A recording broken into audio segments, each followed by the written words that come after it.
You're about to be surprised by what I'm going to share. And if you're seeing this right now, it's no accident. You were outnumbered, yet you still won. And as a chosen one, that's often your story, isn't it? The odds look stacked against you, but somehow, through faith and resilience, you come out on top. It may shock you to see how everything is turning in your favor, but believe it, this is proof that your path is guided by forces beyond the visible. Before we uncover the meaning behind your latest triumph, please like this video, subscribe to the channel, and drop 77 in the comments to send a powerful signal to the universe. Watch on repeat if you want to deepen its energy, and remember, if you're really chosen, you'll stay till the end. If not, you'll likely click away. Chapter 1. Recognizing the Stacked Odds. You know that feeling when you walk into a room and sense that the numbers aren't on your side? Maybe it's a business meeting, a family gathering, or even a social event. People look at you, certain energies swirl, and you just know you're not in the majority. For chosen ones, this scenario is familiar. From an early age, you've noticed that your wants, your creativity, or your moral stance set you apart, occasionally clashing with the group consensus. Most would buckle under that social or professional pressure. But you manage to hold your ground, even if your voice is the lone spark in a sea of doubt. It might be that in group discussions, your ideas sound too radical, or in familial arguments, your compassion stands out as too soft compared to the cynicism around you. Maybe you've been that person who sees the bigger picture while others only focus on short-term gains, labeling you impractical or naive. Over time, these repeated encounters build a pattern. You often find yourself outnumbered, 2, 5, or even 10 people to 1. Yet paradoxically, you keep finding ways to steer outcomes in your favor, or at least preserve your integrity without being smothered by the collective opinion. This dynamic can be exhausting. There might have been moments you considered giving in just to avoid conflict or alienation, but a quiet voice inside always insisted that you stand firm, that your perspective was vital not just for you, but for the greater good. That's the chosen one's burden and gift, feeling compelled to hold your truth even when it contradicts the crowd. And guess what? Each time you do, you strengthen a spiritual muscle that allows you to remain authentic under pressure.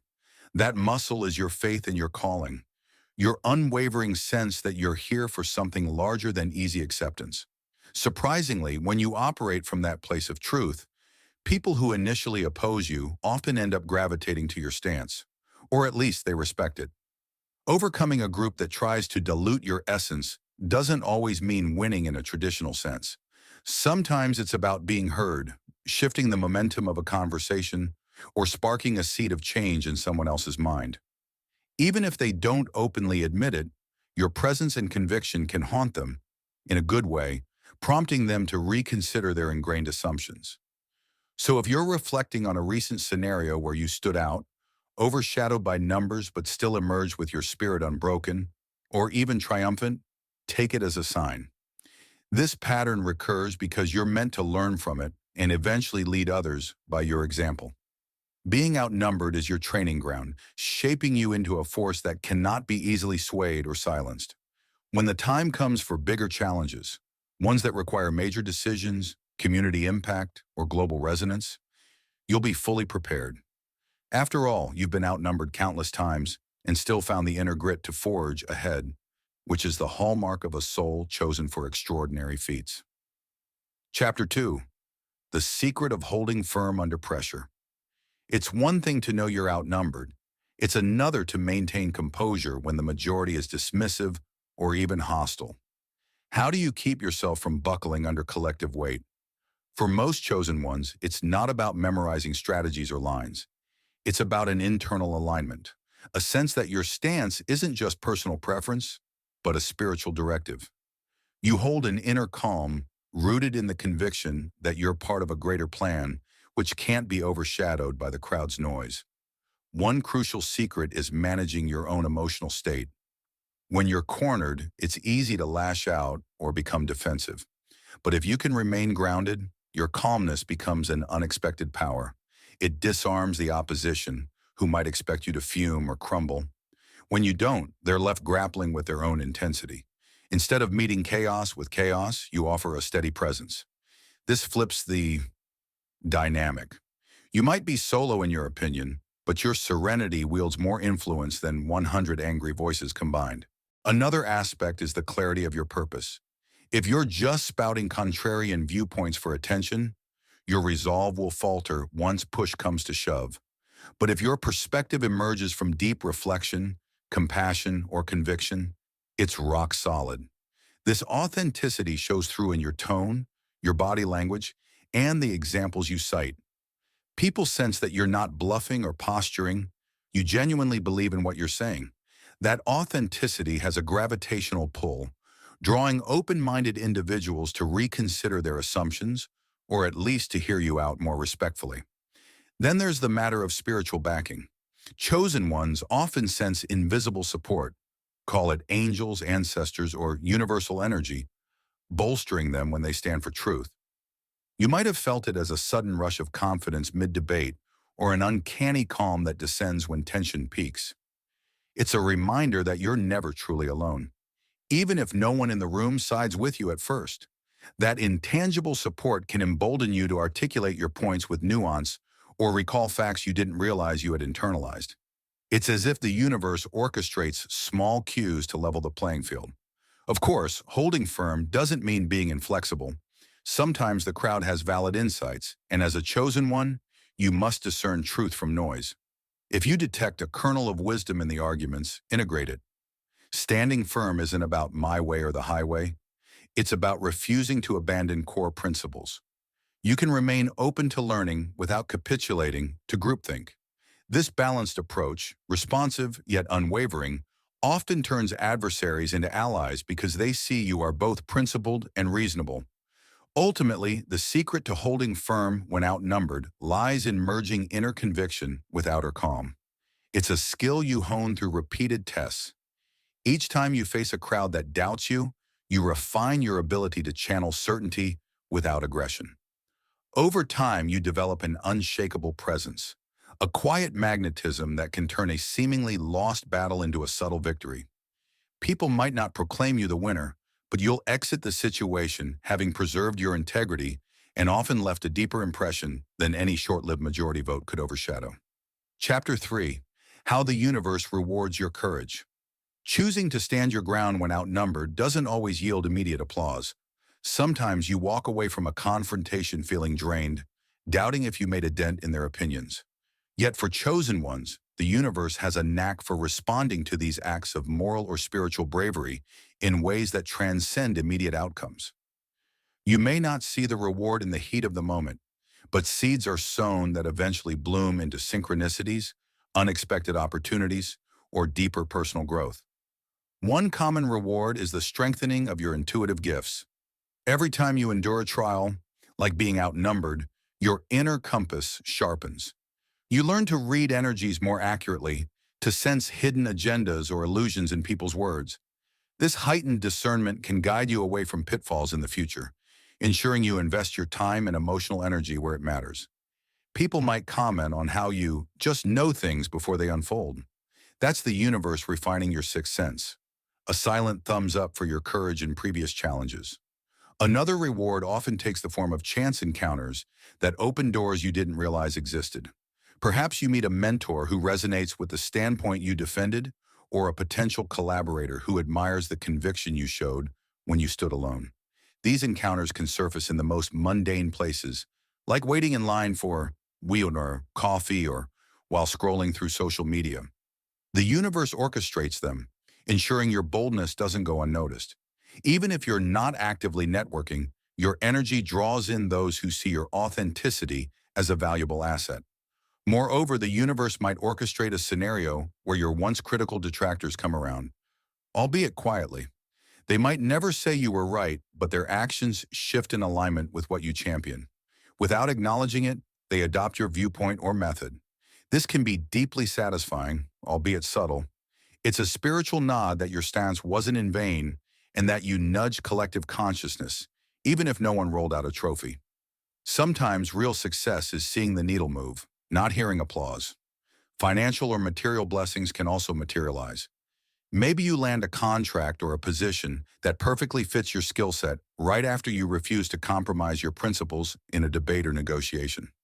At face value, these gains might seem unrelated, but the universe rarely draws direct lines for you. It's more about balancing scales on a cosmic level. You kept your integrity in a tough crowd. In return, you attract an abundance that reflects your high-frequency living. This isn't superstition, it's the principle of resonance at work. Finally, the universe rewards you by expanding your sense of purpose. Each time you stand firm in adversity, you clarify your mission. The bigger picture becomes more vivid. You're not just surviving life's friction, you're shaping the reality around you, inspiring others to question their limitations. Over time, you might even find yourself leading a community or a movement, called upon for guidance because you've proven you can withstand the storm. That's not accidental. It's an honor bestowed by the unseen realms that watch how you handle life's crucibles. In essence, the universe's rewards might not come labeled as for your courage in being outnumbered.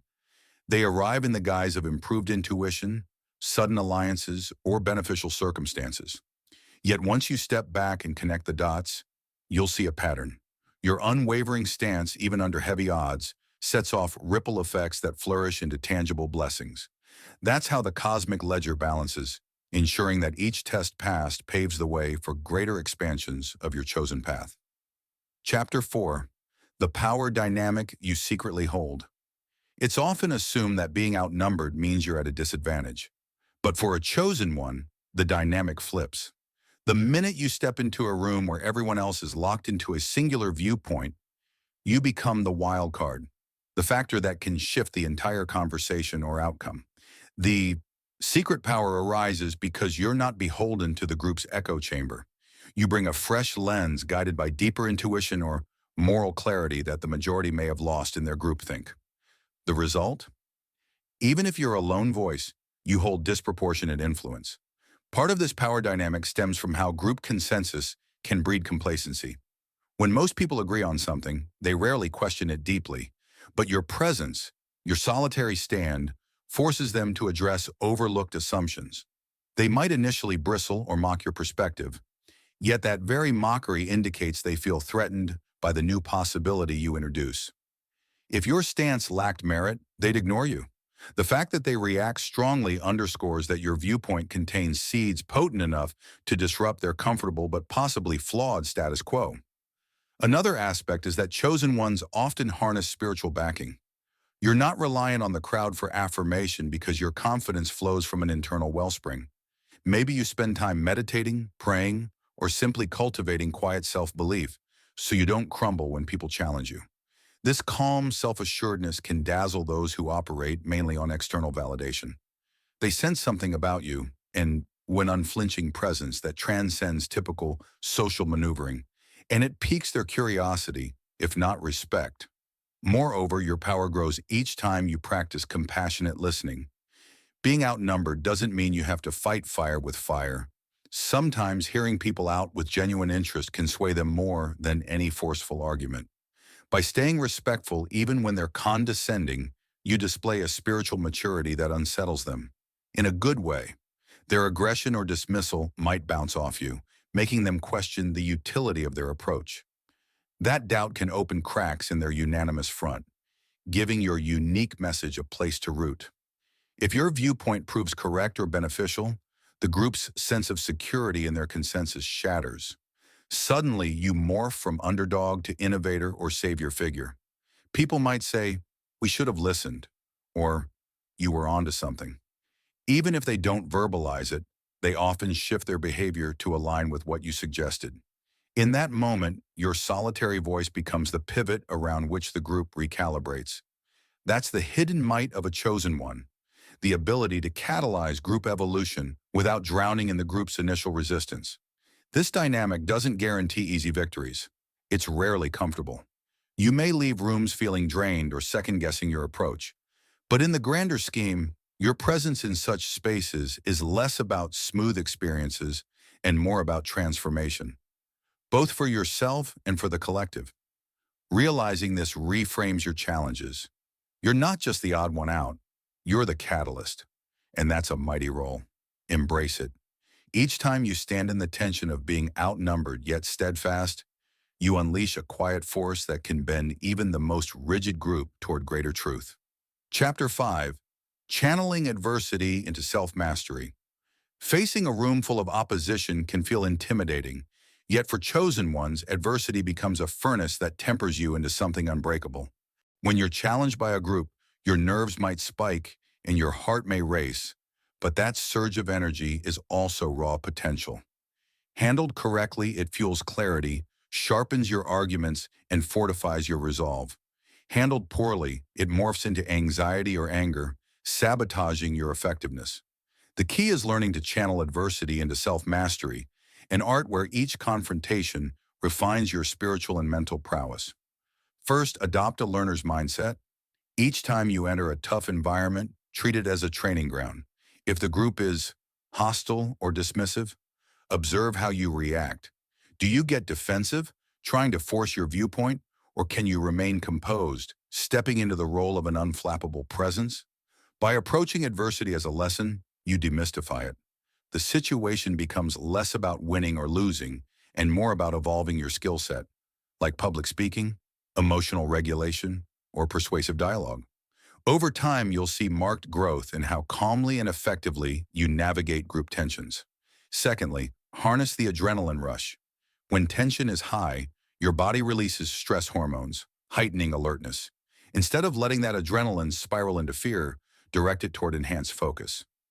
Ground yourself physically, maybe by gripping a pen, planting your feet firmly, or taking a slow, deep breath.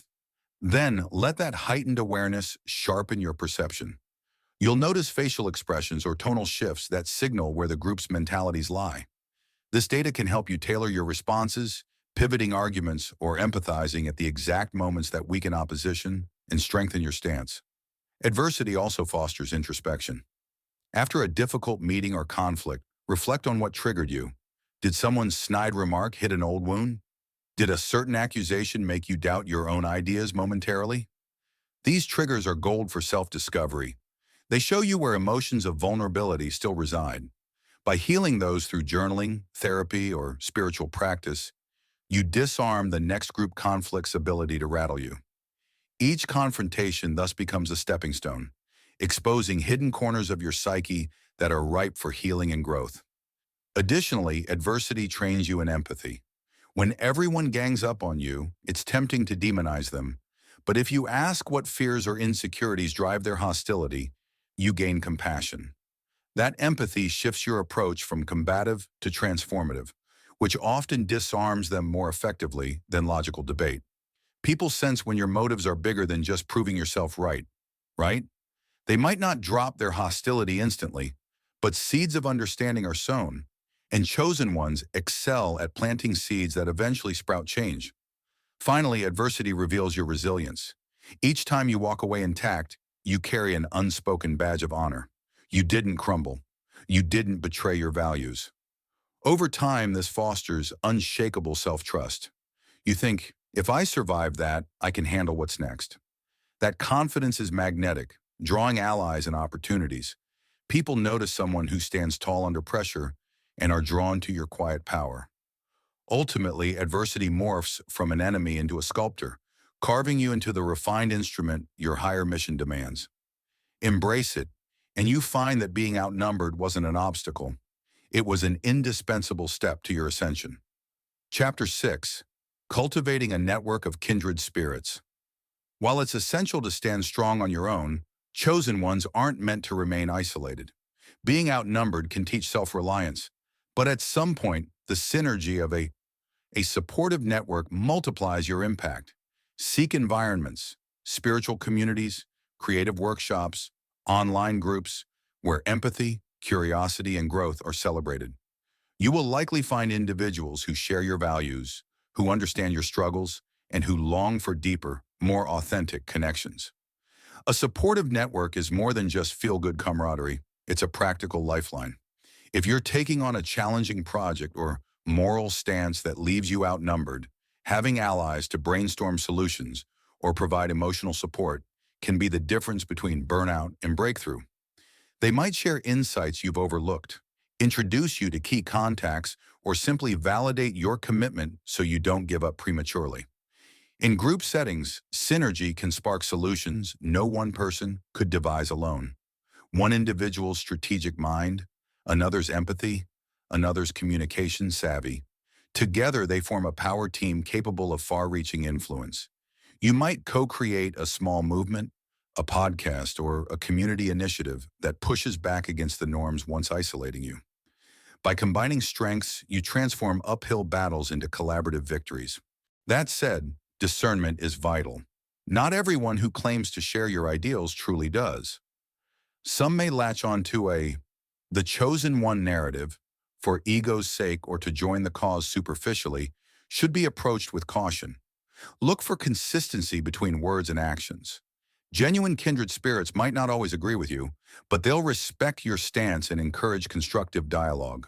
Choose carefully who you let into your inner circle so it remains a nurturing space rooted in shared values and mutual growth.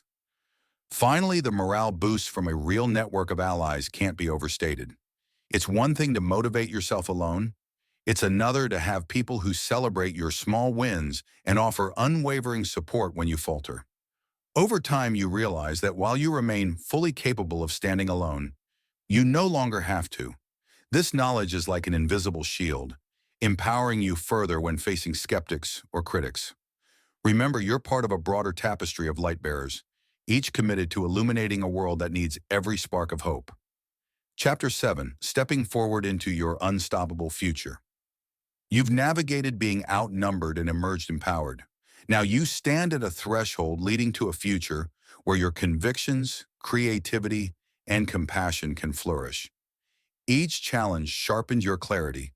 Each small victory built momentum for the larger mission stirring within. The question is, how fully will you step into that purpose, unafraid of who might oppose you? Step 1 is to own your story. Don't dismiss your struggles as mere hardships. See the growth in every confrontation. Each time you defended your perspective, those trials formed the backbone of your credibility, testifying to your resilience. Sharing your story isn't bragging, it's showing others what's possible. You become a beacon for people overwhelmed by the majority, reminding them, if I can, so can you. Step 2 is setting a clear direction for your newfound power. Maybe you'll lead a project addressing a social or environmental issue, or create art that comforts those facing darkness. Whatever your calling, your voice, once solitary, is now amplified. You've been prepared for leadership, even if inadvertently. Embrace it. Your perspective, forged by adversity and tempered by introspection, can cut to life's noise and spark genuine transformation. Stay humble. Yes, you've prevailed when outnumbered, but you're still growing. Great leaders remain open to new learning, guidance, and constructive critique. This openness aligns you with divine nudges, ensuring you evolve rather than stagnate. Arrogance, by contrast, sets the stage for complacency and eventual decline. Also, integrate rest and reflection. Constantly being the strong one is draining. If you never replenish, you risk burnout. Schedule downtime to nurture your spirit, time in nature, creative pursuits, or soul-centered practices. This isn't laziness, it's necessary maintenance. A brightly burning flame needs oxygen and quiet intervals to remain strong. Finally, walk into each day confident that your perspective is needed. You've already proven you can stand firm under multiple voices, guided by a moral and spiritual compass that refuses to yield. Let your past victories propel you forward, knowing that no matter how large the crowd, your truth stands firm. In a world craving authentic courage, your unwavering presence is not just welcome, it's revolutionary. Step into your destiny. The time is now. It is the moment you were made for.